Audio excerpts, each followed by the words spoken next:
Okay. Hello दोस्तों, मेरा नाम है दीपक डोडामनी और स्टॉक्स बाजीगर के चैनल पे आप सभी का स्वागत है।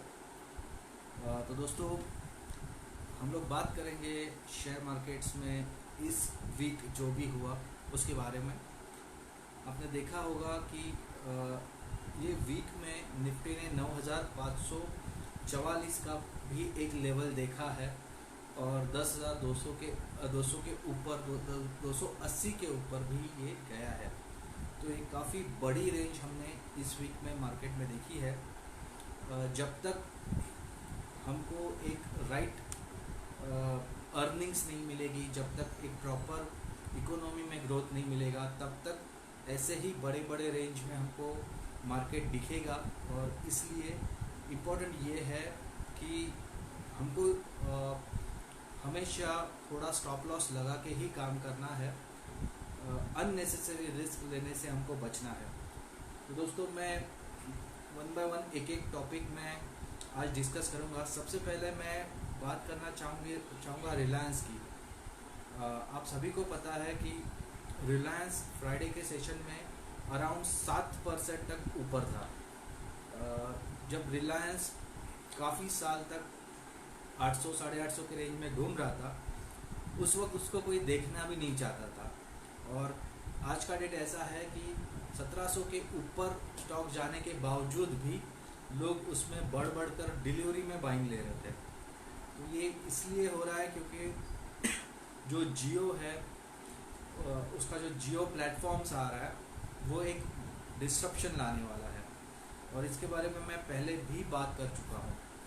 तो जियो जब आने वाला था तब हमने देखा कि कैसे जो टेलीकॉम सेक्टर है उसमें एक डिस्ट्रप्शन लाया था। और जो भारती एयरटेल है, वोडाफोन है, ऐसे सारी कंपनी के शेयर्स का क्या हाल हुआ था ये आप सबको पता है।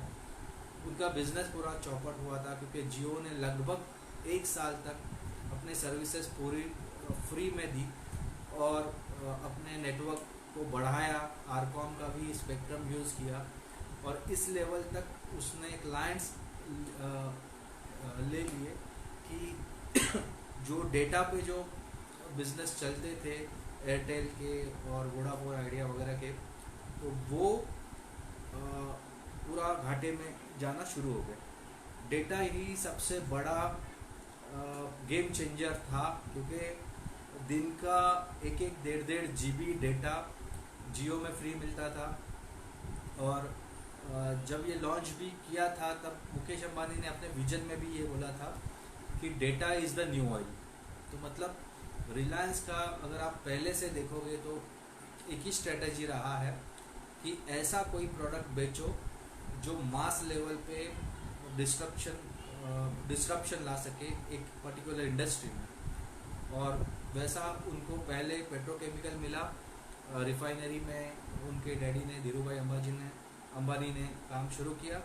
और अब मुकेश अंबानी ने डेटा जैसा एक बहुत बड़ा सेक्टर चूज़ किया और वहाँ पे जियो ने काफ़ी ख़तरनाक काम किया है। तो दोस्तों, जियो प्लेटफॉर्म जो है वो उसका एक स्टेप आगे है।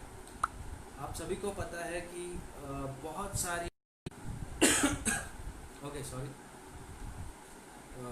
आपको पता है कि बहुत सारे जो फॉरेन इन्वेस्टर्स हैं, बड़ी बड़ी कंपनियां हैं, फेसबुक से लेकर आपने देखा रहेगा कि KKR तक, और हाल ही में जो पीज है उनका भी जियो प्लेटफॉर्म में इन्वेस्टमेंट हो रहा है। और जो मेरा एक पॉडकास्ट चलता है मार्केट अपडेट्स बाय स्टॉक्स बाजीगर, उसमें मैं ये न्यूज़ हमेशा देते रहता हूँ। तो इस वक्त तक मतलब अगर आप देखोगे तो 26% तक का स्टेक जियो प्लेटफॉर्म ने बेचा है। और उसके वजह से एक चीज़ हुई है कि वो स्टेक और जो भी राइट इश्यू से जो आया है वो पैसा, ये दोनों मिला के जितना पैसा रिलायंस के पास आया है उससे रिलायंस एक नेट डेट फ्री कंपनी हो चुकी है। रिलायंस के ऊपर कर्जा काफ़ी बड़ा था और आप समझ सकते हो कि अगर इतना बड़ा कर्जा जो रिलायंस ने प्लान किया था कि 1 साल में वो चुका देगी, वो अब लगभग सिर्फ और सिर्फ 59 सेशंस में उसने चुका दिया है। 59 सेशन हम लोग इसलिए कहेंगे क्योंकि 59 सेशन के पहले रिलायंस 840 के आसपास घूम रहा था और आज का डेट में वो 1788 का उसने एक लाइफ टाइम हाई लगा दिया है। तो जब रिलायंस जियो आने वाला था तब भी मैंने काफ़ी लोगों को इसको ख़रीदने बोला था। वो 1600 तक जाकर तभी भी आया था और जब वो 1200 पे गिरा तब 1200 में भी मैंने उसमें इन्वेस्टमेंट करने को ही बोला था, क्योंकि ये एक पोर्टफोलियो स्टॉक है और ये लंबी रेस का घोड़ा है। हमें हर वक्त ये अच्छा CAGR रिटर्न देगा और जो वेटेज है आप देखोगे निफ्टी में वो भी इसका बढ़ चुका है, अराउंड 14% तक का इसका वेटेज है। इसलिए जब रिलायंस चलेगा तो निफ्टी चलेगा और निफ्टी के सारे स्टॉक्स फिर चलेंगे। तो इस तरीके से रिलायंस एक गेम चेंजर है, ना ही सिर्फ इकोनॉमी के लिए बल्कि स्टॉक मार्केट के लिए भी। अगर आप देखोगे तो रिलायंस के अलावा दूसरी भी बड़ी कंपनीज है जो 100 लाख से ऊपर जिनका 10 लाख करोड़ से ऊपर जिनका टोटल मार्केट कैप है, लेकिन रिलायंस अभी नंबर 1 कंपनी हो गई है क्योंकि $150 से ज़्यादा रिलायंस के पास अब मार्केट कैप हो चुका है। तो रिलायंस का जो 1 साल का जो टारगेट है वो 1805-1810 तक आता है, लेकिन जिस स्पीड से रिलायंस चल रहा है मेरे ख्याल से आने वाले कुछ दिनों में ही हमको ये 1805 का लेवल मिल जाएगा। तो इतना ज़बरदस्त रिटर्न देने के बाद अब यहाँ से ज़्यादा अपसाइड फ़िलहाल तो नहीं है, लेकिन ये अब ऐसा स्टॉक बन चुका है कि जब जब इसमें कोई गिरावट आएगी, जब जब कोई अपने को डिप मिलेगा, इसमें लोग बाइंग ही करेंगे। और ये जो बाइंग है वो डिलीवरी बेस्ड होगी और लोग ये कोशिश करेंगे कि जो भी रिलायंस के जो अलग अलग बिजनेस है उसमें जब वैल्यू अनलॉक होगी तब उसका फ़ायदा उनको मिले। अब ये वैल्यू अनलॉक कैसे होगी? तो अगर आप देखोगे तो इतने सारे जो इन्वेस्टर्स हैं वो फॉरेन इन्वेस्टर्स हैं, तो ऑब्वियसली रिलायंस को अब ये काम करना पड़ेगा कि जियो प्लेटफॉर्म को उसको नैस्डैक पे वहाँ पे लिस्ट करना पड़ेगा। और जब ये होगा उस समय पे यहाँ पे काफ़ी वैल्यू अनलॉक होगी। रिलायंस में सिर्फ पेट्रोकेमिकल या सिर्फ टेलीकॉम नहीं है, उसमें रिटेल भी है, रिलायंस मनी भी है और काफ़ी सारे अलग अलग डाइवर्सिफाइड बिजनेसेस का ये एक पोर्टफोलियो है। इसलिए हम समझ सकते हैं कि रिलायंस अपने आप में एक सेक्टर जैसा बन चुका है और इसीलिए रिलायंस का जो स्टॉक है उसके बारे में मैं पहले से भी बुलिश था और यहाँ से भी मैं बुलिश हूँ। भले ही स्टॉक 1788 पे गया है, मैं फिर भी कहूँगा कि लॉन्ग टर्म में इसमें अच्छे गेन मिलेंगे और हो सकता है कि डिविडेंड्स भी इसमें आपको अच्छा ही मिलेगा। और जैसे रिलायंस का गेम प्लान है उसमें से तो ये समझ में आ रहा है कि अगर वो एक एक बिजनेस को ऐसे ही ग्रो करके वो अगर उसको अलग से लिस्ट करना शुरू कर दे तो जैसे L&T में हुआ था वैसे रिलायंस में भी होगा। अलग अलग कंपनीज हमको रिलायंस की मार्केट में लिस्टेड दिखेगी और उसके कारण हमको काफ़ी सारा यहाँ पे पैसा बनाने का एक मौका मिलेगा। तो सबसे पहला रिलायंस के बारे में देखो, ये इसके जो स्टैटिस्टिक्स है वो मैंने डिस्कस नहीं किए, मैंने आपको सिर्फ जनरल बातें बताई है। आप जाके थोड़ा इंटरनेट पे इसके स्टैटिस्टिक्स देख लीजिए, आपको समझ में आ जाएगा कि टोटल इसमें कितना इन्वेस्टमेंट हुआ है। राइट्स इशू से उसने कुछ 54,000 करोड़ का कुछ उसने यहाँ पे और इन्वेस्टमेंट बनाया है। तो जो भी ये स्टैट्स है वो आप एक बार ज़रूर जाके नेट पर देखिए। मैं यहाँ पे आज काफ़ी जनरल चीज़ों पे बात करने आया हूँ। उसमें से तो सबसे पहला ये चीज़ है कि मार्केट का आगे का रुख क्या रहेगा। तो बहुत लोग हैं जो टेलीग्राम चैनल पे अब मुझे फॉलो कर रहे हैं। मैंने रिसेंटली टेलीग्राम चैनल बनाया था और एक वीक में उसमें मैंने जितने सारे कॉल्स दिए वो सारे के सारे सक्सेसफुल रहे और उसमें आप यकीन नहीं मानोगे कि मार्केट भले ही 9,500 पे था या भले ही 10,000 पे था, मैंने पाँचों के पाँचों दिन मैंने वहाँ पे बाय का ही था और पाँचों बाइंग आइडियाज़ में हमको हमारा प्रॉफिट मिला है। तो ये इसलिए पॉसिबल है क्योंकि जो मार्केट का जो मैं स्ट्रेंथ देख रहा हूँ वो काफ़ी ज़्यादा है। हो क्या रहा है कि कोई भी जो निगेटिव न्यूज़ है उसमें मार्केट जब डीप लेता है वो तुरंत ही वी शेप का एक रिकवरी दे देता है। और इसके पीछे का रीज़न आपको समझना चाहिए। मार्केट में लिक्विडिटी काफ़ी ज़्यादा है। पहले तो ये माना जा रहा था कि कोविड-19 का जो भी सीन हुआ है, जो भी लॉकडाउन हुए हैं, उसके वजह से बिजनेसेस के पास पैसा नहीं है, उसके वजह से लोगों के पास पैसा नहीं है, तो मार्केट काफ़ी डाउन जाएगा। एक पैनिक भी क्रिएट हुआ, एक बॉटम भी हमने देखा। लेकिन जो ग्लोबल बाज़ार है या जो इंडिया का जो आरबीआई है, फेड हो या आरबीआई हो, दोनों ने मार्केट में काफ़ी लिक्विडिटी यहाँ पे डाली है। फेड तो वहाँ पे अब बॉन्ड्स भी खरीद रहा है, तो उसके अलावा ये इंश्योर कर रहा है कि जो भी बिजनेसेस है उनको कर्ज मिलते रहे, और स्टिमुलस पैकेज भी देने का उसने काम किया है। इंडिया में भी स्टिमुलस पैकेज मिला है, आत्मनिर्भर भारत बनाने के लिए एक कोशिश शुरू हुई है। और उसके अलावा आप देखोगे तो जो लोगों की सैलरीज है भले ही वो कम हुई है लेकिन वो आ रही है। लोग घर पे बैठे हैं तो उनका एक्सपेंसेस ज़्यादा नहीं है, तो वो लोग भी घर पे बैठे बैठे मार्केट में इन्वेस्ट कर रहे हैं। नए नए लोग हैं जो डीमैट अकाउंट बना रहे हैं, काफ़ी रिकॉर्ड लेवल पे डीमैट अकाउंट्स खोले गए हैं इस लास्ट 2-3 महीने में, और उसकी वजह से मार्केट में काफ़ी पैसा आ रहा है। तो ये जो पैसा आ रहा है वो कुछ गिने चुने जो अच्छे उसमें आ रहा है, और वहाँ पे एक काफ़ी ज़्यादा प्राइस का इन्फ्लेशन हो रहा है। मतलब वो स्टॉक्स इतने महंगे हो रहे हैं कि उसमें एक आप देखोगे कि बबल जैसा सिचुएशन क्रिएट हो जाएगा। मैं खुद यहाँ पे बजाज फाइनेंस में, बजाज फिनसर्व में कुछ स्टॉक्स में मैं खुद यहाँ पे पिछले कुछ वीक में इन्वेस्टेड था। मैंने कल ही उसमें प्रॉफिट बुक किया है।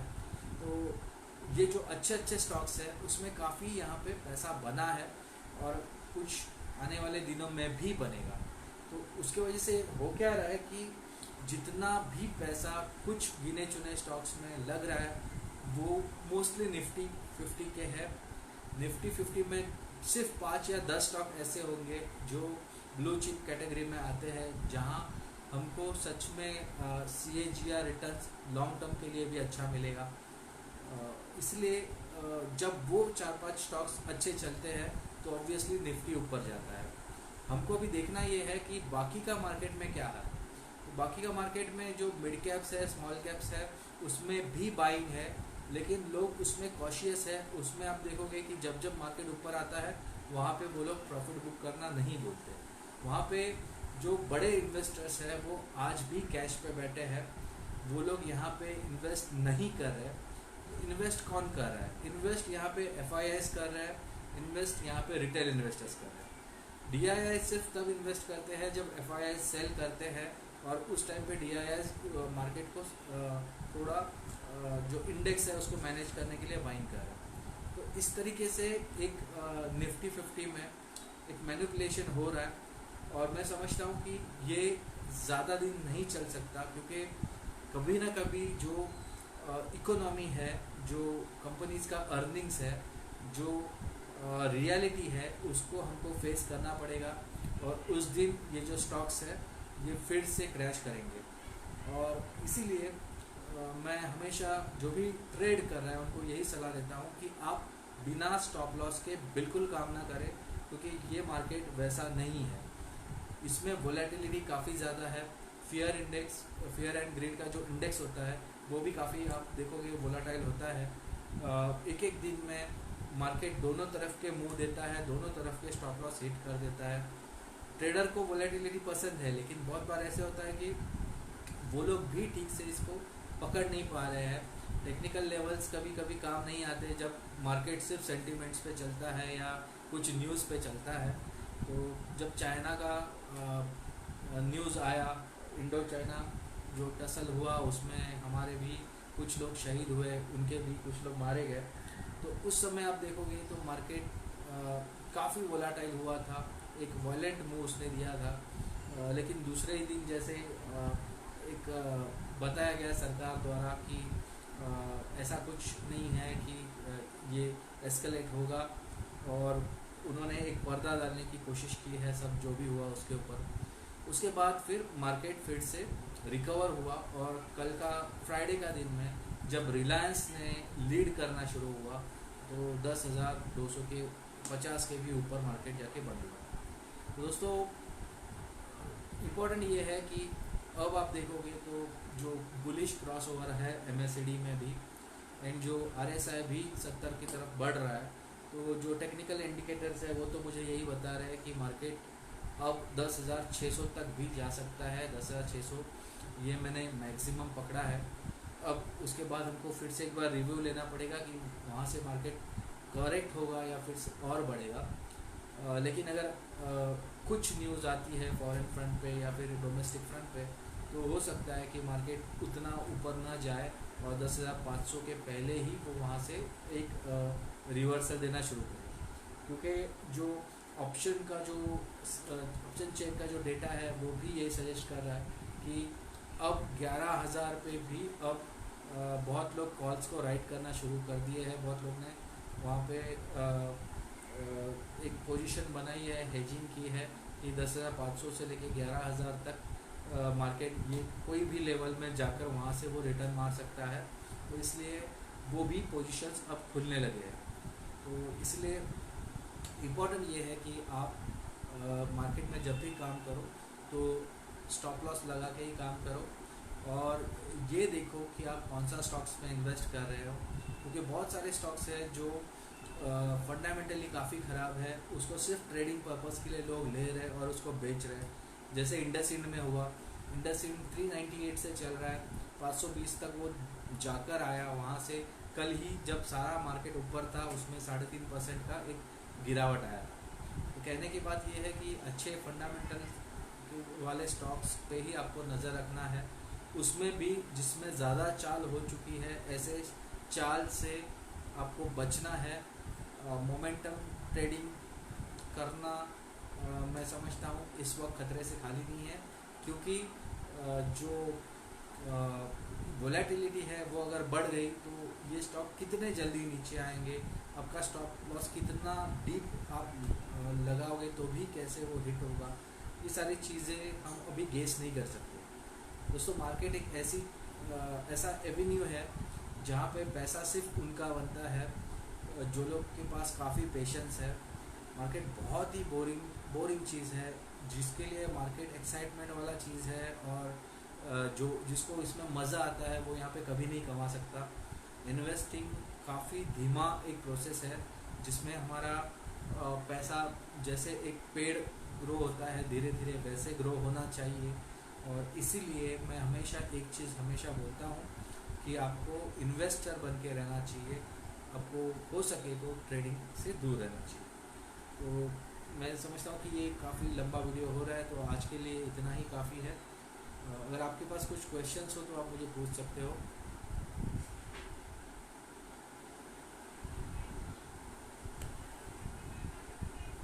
ठीक है, तो थैंक यू वेरी मच। मेरा जो स्टॉक्स बाजीगर का जो टेलीग्राम ग्रुप है उसको ज्वाइन करें, उसमें मैं कुछ आइडिया स्टॉक्स आइडियाज़ में देते रहता हूँ। मैं यहाँ पे एक डिस्क्लेमर देना चाहूँगा कि मैं सेबी रजिस्टर्ड नहीं हूँ। I am NSE certified financial investment analysis professional and NSE certified marketing professional level 4। तो अगर आपको कोई इन्वेस्टमेंट करना है तो आप या फिर ट्रेड करना है तो आपके फाइनेंशियल एडवाइज़र से डिस्कस करके आप ट्रेड करें। और जो भी मैं कॉल्स दे रहा हूँ या जो भी मैं रिकमेंड कर रहा हूँ उसको आप रिकमेंडेशन ना समझे, उसको आप एजुकेशनल पर्पस के हिसाब से ही देखें। And I am not responsible for any of your profits और losses. So thank you very much, see you.